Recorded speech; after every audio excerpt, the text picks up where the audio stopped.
मांगेंगे मांगे जाएंगे, मुंह मांगी पाएंगे। सरकार ने न ला है न हाजत अगर की है, मेरे करीम से कर कतरा किसी ने मांगा, दरिया बहा दिए है दुर्बे बहा दिए। आज उसी अजमत को अपने दिलों में बसा कर जाने की जरूरत है। मैं एक बात कहकर अपनी गुफ्तगू को समेट लेता हूं। हजरत अबू हफ्स समरकंदी रहमतुल्लाह ताला बड़े बुजुर्ग अपनी किताब में फरमाते हैं कि हमने मक्का मुकर्रमा में एक शख्स के मुताबिक ये सुना कि अचानक एक शख्स का इंतकाल हुआ। उसका एक अकलौता बेटा था। घर में जैसे ही उसका इंतकाल हुआ, उस शख्स का चेहरा गधे की तरह बन गया, चेहरा बिगड़ गया। अकलौता बेटा उसका है। बेटे ने देखा बाप की शक्ल बिगड़ गई, जल्दी से घर का दरवाजा बंद कर दिया, कुआर लगा दिया, घर की औरतों को समझाया, किसी को बाहर कहने की जरूरत नहीं। बाप का चेहरा जब बदल गया है, हम लोग किस कैफियत से लोगों को बुलाएंगे आखिरी दीदार करने के लिए? एक काम करते हैं, घर में गड़ा खोदेंगे, यही दफन कर देंगे, और इसके अलावा चारा क्या है? दिखाना भी तो बड़ी जिल्लत की बात है कि चेहरा जानवर की तरह नजर आ रहा है। वो रोता हुआ गमगीन बैठा हुआ था। बेटा अपने बाप की मौत की गम और चेहरा बदलने का दुख और ज्यादा था। अचानक उसके घर का दरवाजा खुलता है। एक बुजुर्ग घर के अंदर आते हैं, चेहरे पर चादर पड़ी हुई। सीधे वो बुजुर्ग उस मैयत की तरफ गए और उस मैयत के चेहरे से चादर हटाई और अपना हाथ उस पर फेरा, दुआ की। वापस पलट आए और इस नौजवान से पूछा, क्या बात है, क्यों रो रहा है? वो नौजवान कहता, आप कहां से आ गए मेरे घर? मैं तो सारे दरवाजे बंद किया था और आप नहीं देखती। ये चेहरा उठा नहीं रहा है। नौजवान गम के मारे रोता हुआ कह रहा है, आपने तो देख लिया मेरे बाप का चेहरा किस तरह हो गया, मैं दुनिया को क्या बताऊं आज? उस बुजुर्ग ने कहा, तेरे बाप का चेहरा कुछ तो नहीं हुआ, जा उठकर देख तो। ये नौजवान कहता है, मैं उठ करके गया, जाकर देखा तो मेरे बाप का चेहरा चांद की तरह चमक रहा है, कोई बिगड़ा हुआ नहीं, कोई जानवर की सूरत नहीं। देख करके खुशी के मारे रोने लग गया। अब ये नौजवान उस बुजुर्ग को पकड़ने के लिए आया। वो दरवाजे तक जा चुके थे। दौड़ता हुआ आया, दामन पकड़ लिया, कहा, आप कौन है? अल्लाह के फरिश्ते हो और आपने मेरे घर में होने वाले इस हादसे को कैसे टाल दिया? आए हुए बुजुर्ग ने पलट करके कहा, अना मोहम्मद रसूलुल्लाह, मैं मोहम्मद अल्लाह का रसूल हूं। बात यह है कि तेरा बाप कुछ गुनाह ऐसे करता था जिसकी वजह से अल्लाह गज़बनाक था, अल्लाह नाराज था। लेकिन तेरे बाप की एक अदा ऐसी थी कि तेरा बाप रोजाना बिस्तर पर उस वक्त तक नहीं लेटता था जब तक 100 बार मुझ पे दुरूद नहीं भेजता।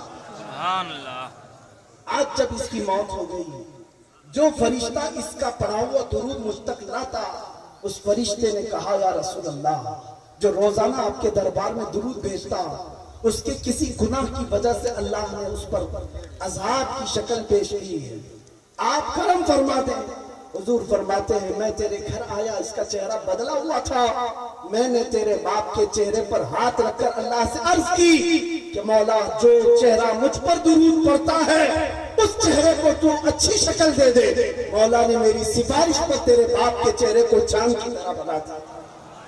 अल्लामा अबू हफ्स समरकंदी रहमतुल्लाह अलैह फरमाते हैं, उस मुस्तफा को जिसने दुनिया में दिल से याद किया, उस रसूल ने अपने गुलाम को कभी तन्हा होने नहीं दिया। इसीलिए मेरे इमाम कहते हैं, हम गरीबों के आका पे बेहद दुरूद, हम फकीरों की जरूरत पे लाखों सलाम, जो न भूला हम गरीबों को रजा, याद उसकी अपनी आदत कीजिए। अजीजा ने ग्राम उतार, मैंने शुरू में ही कहा था, मेरी तकरीर का खुलासा सिर्फ यह है कि मैं तुम्हें उस दौर पर जोड़ना चाहता था, उस रस्सी से जोड़ना चाहता हूँ जिस रस्सी से मेरे आका के सहाबा जुड़े हुए थे, ताबाईन जुड़े हुए थे, औलिया कामिलीन जुड़े हुए थे। आज भी तुम्हारे पास वो निस्बत बाकी है, बस उस शमा को, उसकी लौ को थोड़ी तेज करने की जरूरत, तेज करने। आपको क्या लगता है आपके पास कुछ नहीं है? कुछ नहीं है, बहुत कुछ है। आप जैसे मुझे कहा गया, गब्बर साहब इलेक्शन में नहीं आए हैं, ऐसे कितने नहीं आए, हार गए, जीते नहीं, ठीक है। उसके बावजूद भी मैं आपको एक बात बता दूं, अल्लाह की तरफ से तुम्हारी तादाद कम होने के बावजूद जालिम दुश्मनों के दिलों पर ऐसा खौफ अल्लाह ने तुम्हारा रखा है जो तुम महसूस नहीं कर सकते, तुम्हें महसूस नहीं होता। अल्लाह ने ये रौब रखा है मेरे मुस्तफा की बरकत से। इश्क़ मुस्तफा जब तक होगा तुम्हारा रौब कायम होगा, कायम होगा।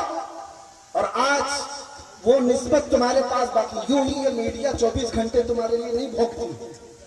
ये दज्जाली मीडिया 24 घंटे तुम्हारे ऊपर डिस्कस क्यों करती है? आपको पता है, एक तरफ तो ये कहते हैं ये अकलियत में है, कम तादाद में, पढ़े लिखे नहीं है, माल में नहीं है, डिपार्टमेंट में नहीं है, ओहदों में नहीं है। फिर मैं कहता हूँ फिर हम ही को सारा मुद्दा बनाते क्यों? हमारे पास जब कुछ है ही नहीं तो सारे इलेक्शन का मुद्दा भी हम ही होते हैं। अरे इस मुल्क में और भी दूसरे कौमें भी जी रही हैं, सिख भी हैं, पारसी भी हैं, ईसाई भी हैं, जैन भी हैं, लेकिन जीतने के लिए हमारा ही नाम चाहिए। वजह क्या है? और हर जगह डिस्कस तुम्हारे ऊपर ही होना है। दुनिया को पता है ये अगरचे अकलियत में है, लेकिन इनके पास कोई एक दौलत ऐसी है जिसको 100 साल पहले इकबाल ने कहा था, कुछ बात तो है कि मिटती नहीं हस्ती हमारी, कुछ बात तो है कि मिटती नहीं हस्ती हमारी। सदियों रहा है दुश्मन दौरे जमा हमारा, तौहीद की अमानत सीनों में है हमारे, आसान नहीं मिटाना नामो निशा हमारा। यूनान और मिस्र और रोमा सब मिट गए जहां से, बाकी मगर है अब तक नामो निशा हमारा। मेरे अजीजों, दुनिया को पता है हमारे सरों से बगदाद में मीनार बना दिया गया, दरियाए दजला को हमारे खून से लाल कर दिया गया। बड़ी तारीख हमारी मौजूद है, जंगों की तारीख, कत्लेआम की तारीख। चंगेज भी आया, हलाकू भी आया, यजीद भी आया, पता नहीं कैसे हज्जाज बिन यूसुफ भी आया, जो बड़े बड़े डिक्टेटर आकर इस इस्लाम का कुछ न कर सके। 5 साल की नशेड़ी हुकूमत तुम्हारा क्या बिगाड़ सके? ये नशा में चूर है, ये भंग पी करके बात करते हैं, इसके अलावा कुछ नहीं। अरे वो गुफे में बैठे हुए पाखंडी ये कहते इस्लाम का विनाश कर देंगे। मैं तो उनसे कहता हूं जरा अपने बदन की खुजली मिटा के दिखाओ, तुमसे वो नहीं हो सकता। इस्लाम उस अजीम दरख्त का नाम है जिसकी जड़ें तहतुस्सरा और शाखे औजे सुरैया पर है। इसकी जड़ तो दूर की बात है, इसका पत्ता भी नहीं हिला सकता। और इस्लाम के खत्म होने का मतलब हमारा कत्ल हो जाना इस्लाम का खत्म नहीं है। मुझ जैसे 1000 उलमा को भी कत्ल कर दो।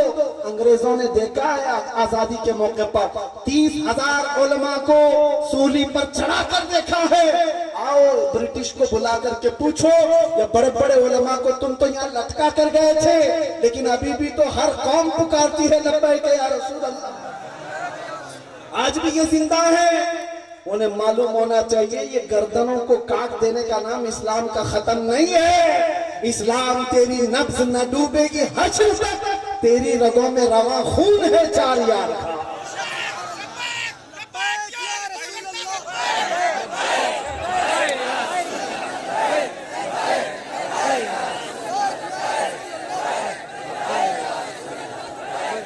तवज्जो, आपको पता है ये हालात हो सकते हैं। उलमाए ज़मील एहतराम में बैठे हुए धीरे धीरे शिकंजा कसा जा रहा है, सबको पता होगा। उंगली पकड़ी थी, फिर हाथ पकड़ लिया, फिर कमर, अब गर्दन तक आ गया। तुम्हें ये भी करना वो भी करना, सब ठीक है, वक्त जहां तक भी आने दो। मैं एक छोटा सा तालिब इल्म होने की हैसियत से बड़ा इंस्पायर हूं मौलाना किफायत अली काफी को पढ़कर। अल्लामा किफायत अली काफी उस बुजुर्ग का नाम है जिसकी तारीफ वक्त का मुजद्दिद भी करता है। आला हज़रत फरमाते हैं, अगर मैं किसी की नातें पसंद करता हूं, सुनता हूं, तो एक मौलाना हसन रजा बरेलवी के और दूसरे मौलाना किफायत अली काफी। उस किफायत अली काफी को जानते हो, 3000 अंग्रेजों ने मिलकर गिरफ्तार किया था और गिरफ्तार करके 8 दिन तक बदन पर स्त्री चलाते थे, गर्म स्त्री। और जब चमड़ा जल जाता था तो रात को नमक छिड़कते थे। उस आलिम का इम्तिहान था, हर दिन कहा जाता कबूल कर लो हमारी हुकूमत को, तुम्हें किसी ओहदे पर बिठा दिया जाएगा, वजारत दे दी जाएगी। किफायत अली काफी रहमतुल्लाह अलैह ने यही कहा था, मेरा ईमान इतना सस्ता नहीं है कि एक ओहदे के लिए बेच। लेकिन उसके बाद अंजाम क्या हुआ? अंग्रेजों ने 8 दिन के बाद उनको सूली पर चढ़ाया। मुरादाबाद शहर ज्यादा दूर नहीं है। मुरादाबाद के चौराहे पर मौलाना किफायत अली काफी को फांसी के फंदे पर लटकाया जा रहा था। उस वक्त उस आशिक रसूल से पूछा गया, कोई आखिरी ख्वाहिश है? बीवी से मिलना है, बच्चों से मिलना है, किसी को कुछ नसीहत करना है? उस आशिक सादिक ने कहा, मेरी आखिरी ख्वाहिश ये है कि एक बार नाते रसूल पढ़ लो।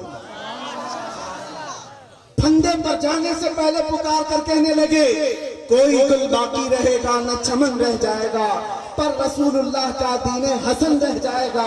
सब फना हो जाएंगे काफी वो, लेकिन हश्र तक नाम हजरत का जुबानों पर चलन रह जाएगा। किफायत अली काफी को फांसी पर लटका दिया और 8 दिन तक जश्न मनाया अंग्रेजों ने। एक मौलाना को हमने कत्ल कर दिया। कल को अगर मेरी फांसी होती है, मुझे मार दिया जाता है, हो सकता है कुछ लोग जश्न मनाए, खुशियां मनाए, बहुत आजादी के साथ बोलता था, खत्म हो गया। मौलाना किफायत अली काफी को एक आशिक रसूल समझ करके ही कत्ल किया गया। उनके इश्क की वजह से उन्हें फांसी पर चढ़ाया गया। लेकिन इन्हें निजाम कुदरत पता नहीं, इन कुत्तों को। एक आशिक रसूल को तुमने मुरादाबाद में फांसी पर चढ़ाया, उसके पड़ोस शहर में बरेली में मौला ने इमाम अहमद रजा को पैदा किया। एक चिराग बुझाओगे, मौला दूसरा ऐसा जलाएगा चिराग। किफायत अली काफी को तुमने फांसी पर चढ़ाया, लेकिन मौला ने एक ऐसा आशिक उस पड़ोस शहर बरेली में पैदा किया कि फिर उठते साथ कलम संभाला और फिर हर एक के दिल में इश्क रसूल भर दिया और हर एक के मतमह नजर को मदीने की तरफ कर दिया। और फिर हर जगह से आवाज आने लग गई, डाल दी कल्ब में अज़मते मुस्तफा सय्यदी आला हज़रत। अजीजा ने गिराम वक़ार, मेरा सिर्फ इतना ही कहना है, ये दौलत आज भी तुम्हारे पास बाकी है, इस दौलत को और बढ़ा लो, इस शमा की लौ को और बढ़ा लो, फिर देखना इनकलाब को आना है। मैं अपनी गुफ्तगू इस बात पर खत्म करता हूँ कि मोहम्मद से वफा तूने तो हम तेरे हैं, ये जहाँ चीज है क्या लाह कलम तेरे हैं। कुव्वते इश्क से हर पस्त को बाला कर दो और दहर में नामे मोहम्मद से उजाला कर दो। वाखिर दावाना अनिल हम्दुलिल्लाहि रब्बिल आलमीन।